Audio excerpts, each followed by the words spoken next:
Given question है explain the approaches for designing N algorithm and what do you understand by N algorithm efficiency. ये question पूछा गया है 2020 में और चांसेस है कि ये क्वेश्चन 2024 के एग्जाम में पूछे जा सकते हैं। तो इस क्वेश्चन को समझा दूं पहले मैं। ये पूछ रहा है कि एक एल्गोरिदम को डिज़ाइन करने के लिए कितने अप्रोच लगते हैं और एक एल्गोरिदम की इफिशिएंसी हम कैसे डिफाइन कर सकते हैं, यानी कि अगर एक एल्गोरिदम है तो वो एल्गोरिदम कैसे बेहतर माना जाएगा। तो ये क्वेश्चन है और इसका आंसर हम देना सीखते हैं।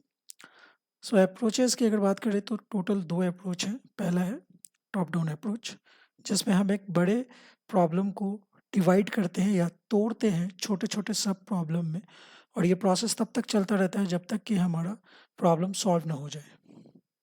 बॉटम अप अप्रोच में हम क्या करते हैं, जितने भी हमने सब प्रॉब्लम्स छोटे छोटे सब प्रॉब्लम्स को तोड़े हैं उन सब को कंबाइन करना है एक सिंगल यूनिट में। सो इसे कहा जाता है बॉटम अप अप्रोच। अब हम एक एग्जांपल देखते हैं। जैसे मेरे पास एक है कैलकुलेटर।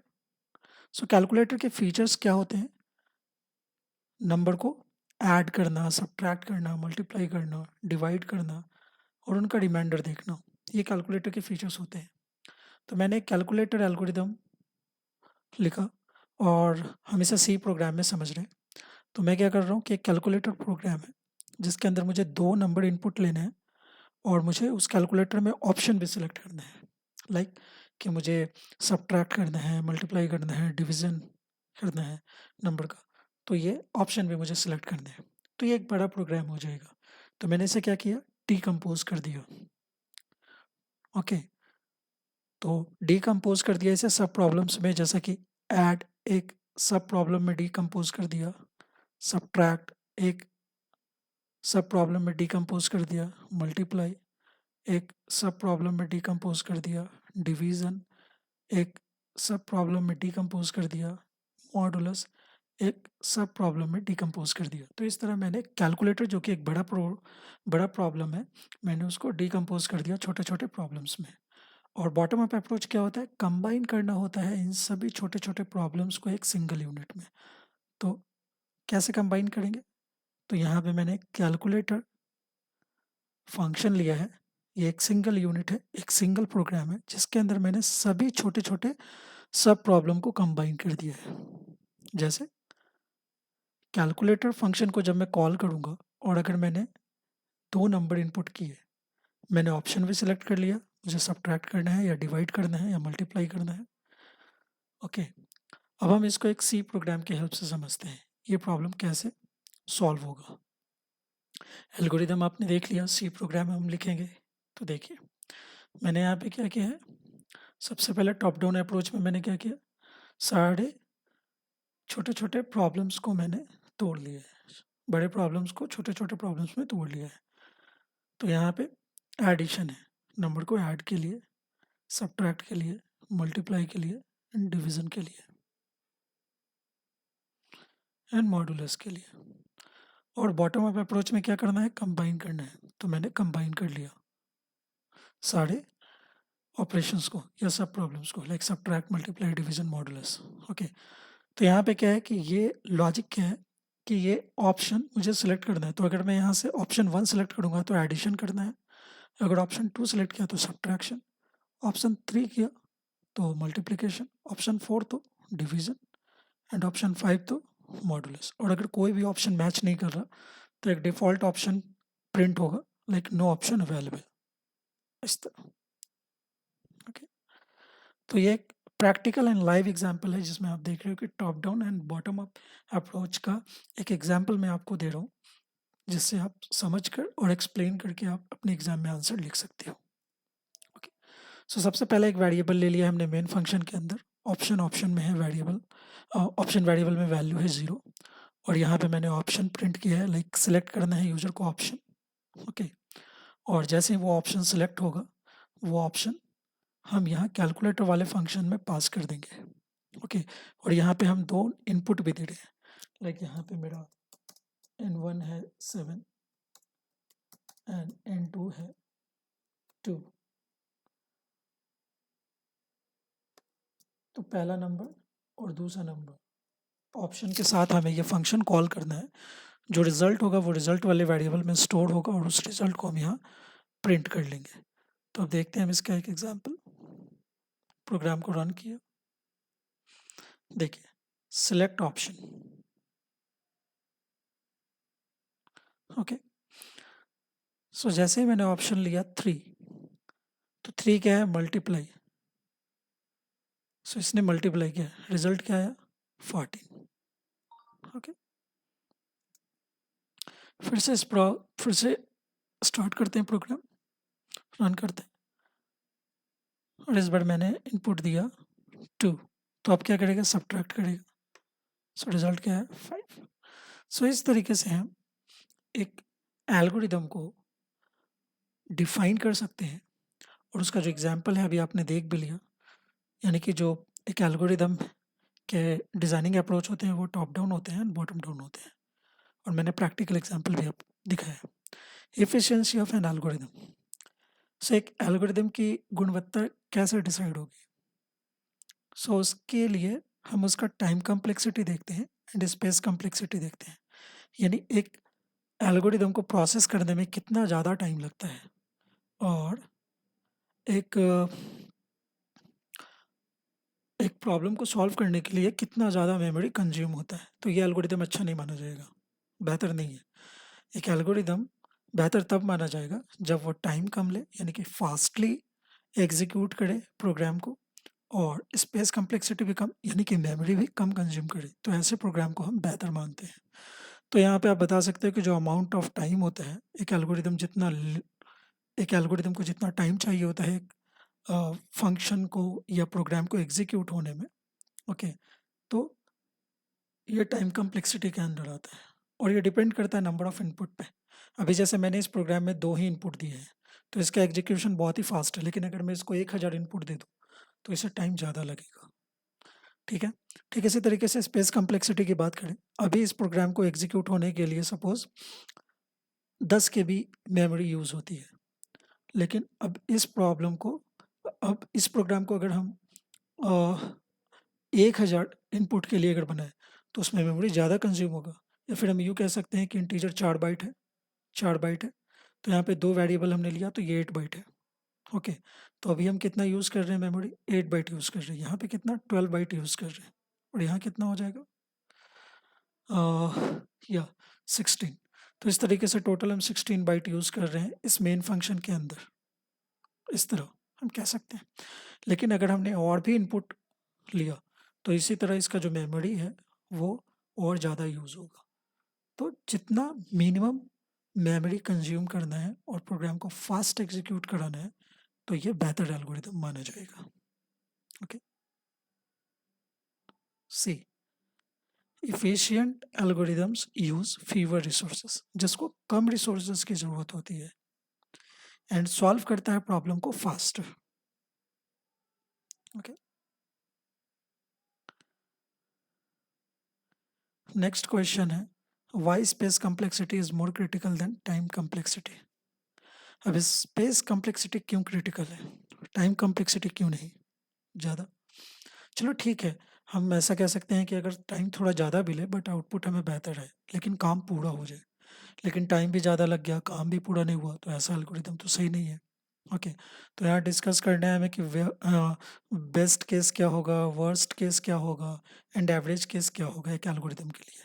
तो ये क्वेश्चन पूछा गया 2022 और 2019 में। चांसेस है कि ये भी क्वेश्चन शायद पूछा जा सकता है नेक्स्ट एग्जामिनेशन में, ओके।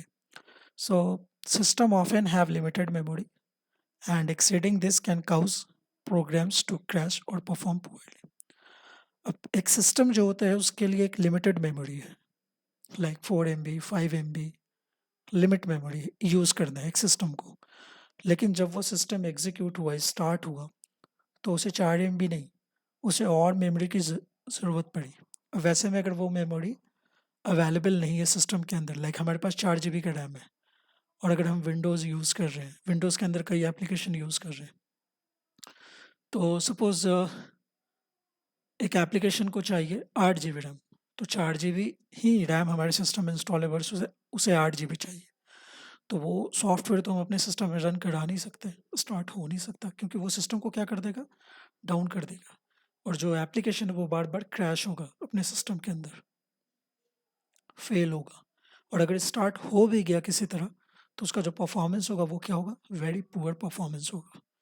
लाइक ऐसे बहुत सारे सॉफ्टवेयर होते हैं जिनकी मेमोरी लिमिट होती है कि उसे 6 GB रैम चाहिए और हमारे पास 4 GB रैम होता है, या 5 GB रैम चाहिए, मैक्सिमम 5 GB रैम चाहिए, मिनिमम 4 GB रैम चाहिए। तो चलो मिनिमम 4 GB रैम मेरे सिस्टम में है, तो जब एप्लीकेशन स्टार्ट किया तो स्टार्ट तो हो जाएगा, बट परफॉर्मेंस अच्छा नहीं देगा, तो उसके लिए रैम को बढ़ाना होगा। तो इसी तरह जब भी आप कोई एप्लीकेशन लिखते हो, तो जब भी हम एक सॉफ्टवेयर के लिए एल्गोरिदम लिखते हैं, तो इन सब चीज़ों का ध्यान देना होता है। ओके, सो यहाँ पे एक एग्जांपल है लीनियर सर्च एल्गोरिदम। लाइक आपको एक एरे दिया गया है और एरे के एलिमेंट को आपको सर्च करना है। ओके, तो लाइक एक एरे है जिसका साइज है 5 और इसमें एक एलिमेंट को सर्च करना है। तो उसका बेस्ट केस क्या होगा, हम एल्गोरिदम यूज़ करेंगे linear search. Linear search means लगातार 1 बाई 1। ओके, तो जैसे आपके पास एरे के 5 डब्बे हैं, तो आप सर्चिंग कैसे स्टार्ट करोगे, हर एक डब्बे को सर्च करोगे उस एलिमेंट का पता लगाने के लिए, वो एलिमेंट उस डब्बे में है या नहीं। तो ये लीनियर सर्च होता है। Okay, so the element is found at the first position. तो अगर जो एरे का एलिमेंट है जिसे हम सर्च कर रहे हैं, अगर वो पहले ही डब्बे में मिल जाए, तो ये बेस्ट केस है, अच्छी चीज़ है। क्यों? तो यहाँ पे जो टाइम कम्प्लेक्सिटी क्या होगा, बिग O1, यानी कि इसका जो टाइम कम्प्लेक्सिटी बहुत कम टाइम लिया एलिमेंट को फाइंड करने में। वर्स्ट केस क्या होगा कि जो एलिमेंट है वो एरे के अंदर प्रेजेंट ही ना हो, तब भी हम एलिमेंट को सर्च कर रहे हैं एरे के अंदर, तो ये वर्स्ट केस है। हो सकता है कि अगर एलिमेंट प्रेजेंट भी हो तो सबसे लास्ट पोजीशन पर प्रेजेंट हो, तो भी वर्स्ट केस है, क्योंकि उसे n नंबर ऑफ टाइम लग गए। लाइक अगर आपका एरे 1000 लेंथ का है, तो उसे 1000 बार सर्च करना पड़ गया, 1000 टाइम में वो एलिमेंट उसे मिला, तो ये वर्स्ट केस है।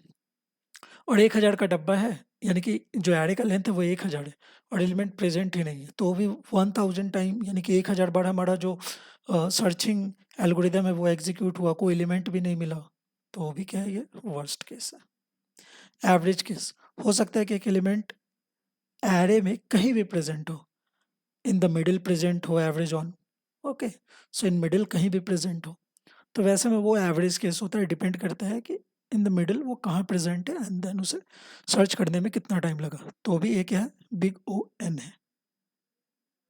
अब एक प्रोग्राम देख लेते हैं लीनियर सर्च का। सो लीनियर सर्च का प्रोग्राम है यहाँ पे। ओके, सो मैं इस प्रोग्राम को एग्जीक्यूट करके दिखाता हूँ।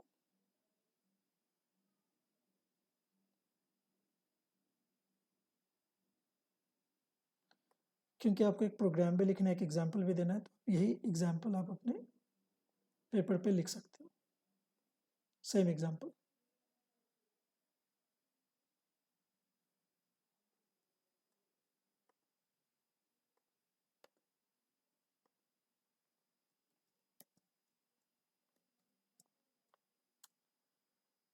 और लीनियर सर्च से रिलेटेड प्रोग्राम भी लिखना होता है एग्ज़ाम में, अलग क्वेश्चन ही आते हैं, तो आप उसका आंसर, यानी कि जो लीनियर सर्च का प्रोग्राम है वो आप कैसे लिखोगे, सेम इसी तरह।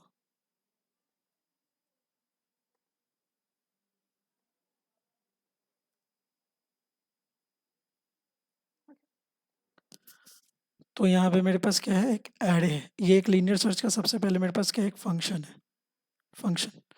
सो लीनियर सर्च का हमने एक फंक्शन बना लिया, यानी कि एक एल्गोरिदम है जिसको हमने सी प्रोग्राम में लिखा है। ओके, तो लीनियर सर्च के लिए क्या है, हम इसे एक एरे पास करेंगे इनपुट में और बताएंगे कि एरे का लेंथ कितना है। ओके, और कौन से एलिमेंट को हमें सर्च करना है, x, x is the missing element, sorry, हम सर्च करना चाहते हैं जिस एलिमेंट को, उसे हम एक्स एलिमेंट कहेंगे। ओके, तो हम एरे को स्टार्ट कहाँ से कर रहे हैं, जीरो इंडेक्स से स्टार्ट कर, और कहाँ तक स्टार्ट कर रहे हैं, n-1। ओके, n-1, और हर बार आई प्लस प्लस। तो एक एरे के अंदर जब हम एक एलिमेंट को सर्च करते हैं, तो जब भी हमें एक इंडेक्स मिलेगा, तो हम चेक करेंगे कि क्या एरे के दिस इंडेक्स पे एक्स एलिमेंट प्रेजेंट है या नहीं। अगर है तो उसका इंडेक्स रिटर्न कर देना है, और अगर प्रेजेंट नहीं है तो माइनस इंडेक्स रिटर्न करना है। ओके, सो इंडेक्स रिटर्न करने का मतलब है कि एलिमेंट प्रेजेंट है, इंडेक्स का नंबर प्रिंट हो जाएगा। ओके, इंडेक्स का नंबर हमें मिल जाएगा। और -1 मिलने का मतलब है कि वो इंडेक्स है ही नहीं जहाँ वो एलिमेंट प्रेजेंट है। ओके, तो हमने ये कह रहे हैं मेरे पास 2 3 4 ओके 10 एंड 14, और यहाँ पे हमें साइज देना है लेंथ। तो ये डायनेमिकली कैलकुलेट करेगा कि एरे का साइज क्या है। सो डायनेमिकली कैलकुलेट करने के लिए हम क्या बताएंगे, साइज ऑफ एरे, और डिवाइड कर देंगे साइज ऑफ एरे को 0 इंडेक्स से। सो एक्चुअली ये हमें एरे का साइज दे देगा। अभी एरे का साइज क्या है, 1 2 3 4 5, तो ये 5 दे देगा कैलकुलेट करके। आप चाहो तो यहाँ पे हार्ड कोड भी लिख सकते हो, बट डायनेमिक लिख सकते हैं जैसा भी। ओके, और मिसिंग एलिमेंट क्या है, यानी कि हम सर्च कैसे कर रहे हैं, तो सर्चिंग दिस एलिमेंट। सो हमें सर्च करना है एक्स के एलिमेंट को, 10 को। ओके, और एक वेरिएबल में हमें रिजल्ट को स्टोर कर लेंगे। तो लीनियर सर्च फंक्शन को कॉल किया, हमने बताया कि हमें इस एरे के अंदर, जिसका साइज एरे का क्या है 5,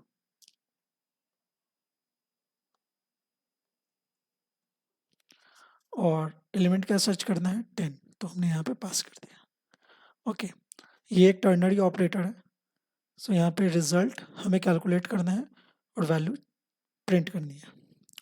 तो अगर रिजल्ट में मुझे -1 मिला हो, ठीक है, तो हम क्या प्रिंट करेंगे कि एलिमेंट प्रेजेंट नहीं है एरे में। और अगर अदर देन -1 मिला हो तो एलिमेंट प्रेजेंट है किस इंडेक्स पे, उस इंडेक्स से वो वैल्यू को प्रिंट कर देगा। ओके, सो ये प्रोग्राम एंड हो गया। सो इस तरह ये लीनियर सर्च का प्रोग्राम है। अब एग्जीक्यूट करते हैं इसे।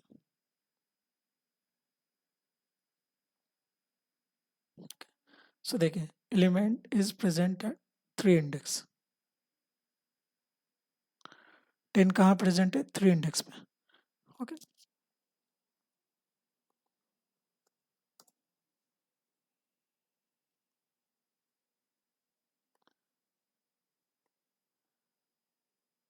क्योंकि हम 10 को सर्च कर रहे हैं।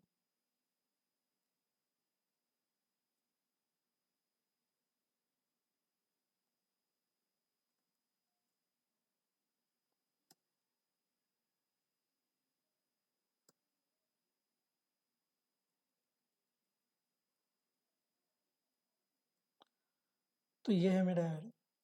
अब इसके इंडेक्स को हम देख लेते हैं, किस इंडेक्स में हमारा 10 प्रेजेंट है। तो ये इंडेक्स होता है 0, क्योंकि ये स्टार्टिंग इंडेक्स है। ये है 1 2 3 एंड 4। सो इसलिए हमारा जो x की वैल्यू है, x इक्वल टू, हमने 10 सर्च किया, तो हमारा कौन सा एलिमेंट फाइंड होगा, कौन सा इंडेक्स हमें मिलेगा, तो हमें इंडेक्स मिलेगा 3।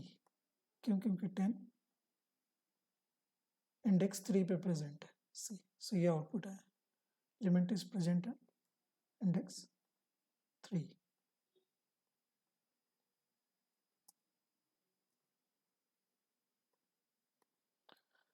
ओके, सो अब नेक्स्ट क्वेश्चन देखते हैं।